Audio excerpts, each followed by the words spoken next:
जांजगीर चांपा जिले में गणतंत्र दिवस के समारोह का आयोजन जिला मुख्यालय जांजगीर के हाई स्कूल मैदान पर आयोजित किया गया। इस अवसर पर छत्तीसगढ़ विधानसभा अध्यक्ष डॉक्टर चरणदास महंत ने ध्वजारोहण कर परेड की सलामी ली। ध्वजारोहण के बाद विधानसभा अध्यक्ष ने अपने संदेश का वाचन किया, तो वहीं कलेक्टर यशवंत कुमार ने मुख्यमंत्री के संदेश का वाचन किया। समारोह के दौरान शहीदों के परिजनों सहित कोरोना वॉरियर्स का सम्मान मुख्य अतिथि द्वारा किया गया।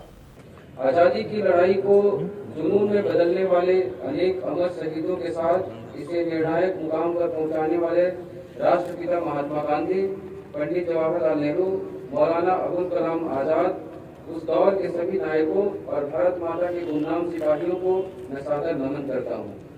आजाद देश को अपना भाग्य विधाता बनाने का अवसर हमारे महान संविधान ने दिया, जिसे बनाने वाली संविधान सभा के अध्यक्ष डॉक्टर राजेंद्र प्रसाद और प्रारूपण समिति के सभापति बाबा साहब डॉक्टर भीमराव अंबेडकर थे।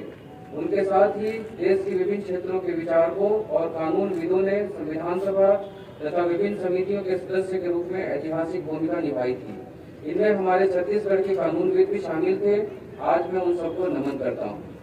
हमारे संविधान की सबसे बड़ी बात यह है कि इसे हम भारत के लोगों ने स्वयं बनाया और स्वयं को आत्मार्पित किया है।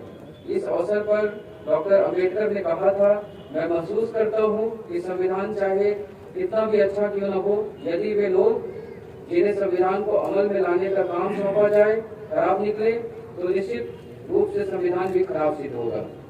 डॉक्टर राजेंद्र प्रसाद ने कहा था, हमें सांप्रदायिक अंतर है, जातिगत अंतर है, भाषागत अंतर है, प्रांतीय अंतर है। इसके लिए दृढ़ चरित्र वाले लोगों की, दूरदर्शी लोगों की, ऐसे लोगों की जरूरत है जो छोटे छोटे समूहों तथा क्षेत्रों के लिए देश के व्यापक हितों का बलिदान न दें और उन पूर्वाग्रहों से ऊपर उठ सके जो इन अंतरों के कारण उत्पन्न होते हैं तथा गणराज्य के आधुनिक संदर्भों में किया गया है।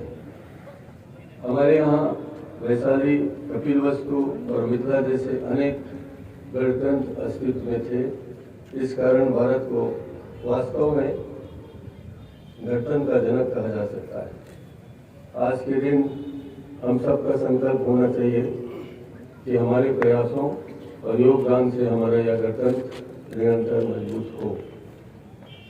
पिछले वर्ष मार्च से लेकर अब तक विश्व और हमारा देश कोरोना महामारी कोविड-19 के संक्रमण से प्रभावित रहा। इस त्रासदी से प्रदेश और देश में अनेक लोगों ने पारिवारिक वेदना को सहा है। मैं इस अवसर पर सभी प्रभावित परिवारों के प्रति हृदय से संवेदना व्यक्त करता हूँ। इन प्रतिकूल परिस्थितियों के बीच अब सुखद सूचना भी है कि हमारे देश और प्रदेश में कोविड वैक्सीनेशन आरंभ हो गया है। कोविड वैक्सीनेशन के इस अभियान के संदर्भ में आपके माध्यम से प्रदेश के नागरिकों से मेरा यह अनुरोध है कि इस अभियान को पूर्ण करने में सहयोग प्रदान करें, धैर्य बनाए रखें और हमारे जीवन में धैर्य और धीरज का क्या महत्व है, इस बात को पूज्य कबीर जी ने भी उल्लेख किया है। धीरे धीरे रे मना, धीरे सब कुछ होए, माली सींचे 100 घड़ा, ऋतु आए फल होए। नई पीढ़ी को यह विशेष रूप से जानना है कि गणतंत्र दिवस का पावन पर्व हम सब भारतीयों के लिए विशेष महत्व रखता है।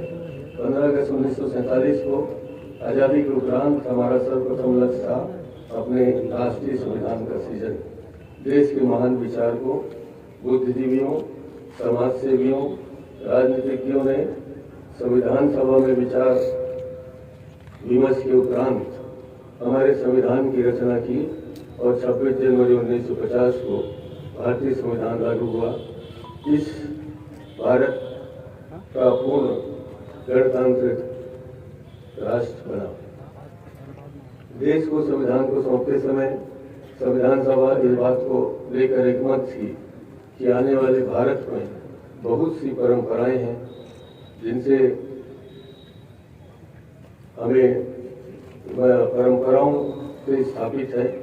संविधान सभा चाहती है कि आने वाली पीढ़ियों ये सब सामर्थ्य दिखाए की नई परंपराओं को अपने साथ जोड़ती चले।